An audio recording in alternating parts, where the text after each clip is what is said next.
Dear friends, today's reflection is taken from the Gospel of Luke, chapter 14, verses 1 to 6.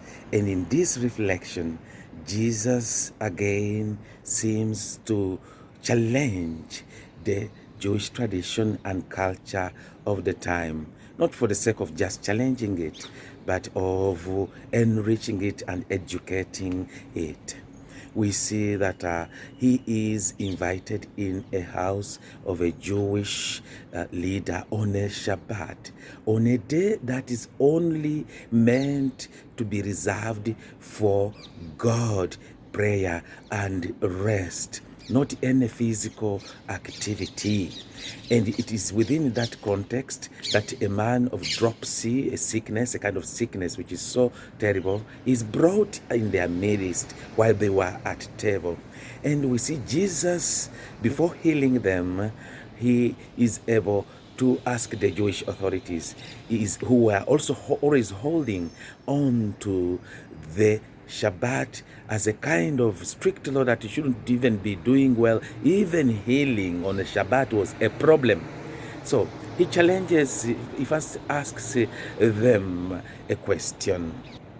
And the question is it lawful, is it good to do good on a Shabbat, to do healing on a Shabbat, to give life on a Shabbat, or it is just good to keep the law?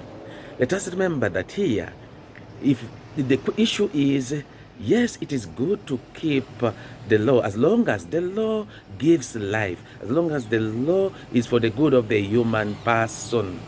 Yes, it is good to love God and to rest on Shabbat and to pray. Yes, it is very good to pray and to love God. But they had forgotten that aspect of love of neighbor, because someone here was sick and in need of great help and needed attention, which they were actually not paying attention to. Remember, the love that we are to do and the way to live our Christian life and human life is to love God, yes, but also to love neighbor. And here they had forgotten to love neighbor because they found a problem when Jesus was healing that man who was sickly.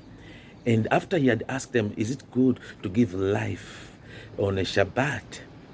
And then it's from then that he healed the man. He set him free. Dear friends, the Shabbat sets us free. The law sets us free.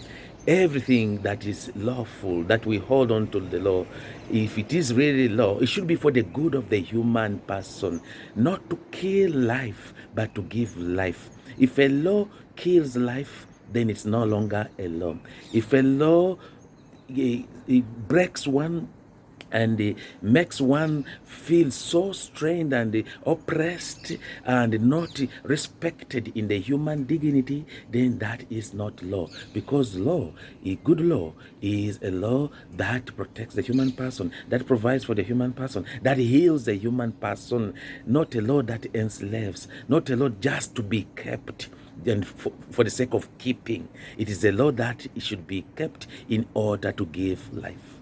May the Lord bless you, dear friends, as you embrace laws, especially the law of love of God and neighbor, laws that give life, laws that enhance the goodness of every human person. And blessed that you, and God bless you all.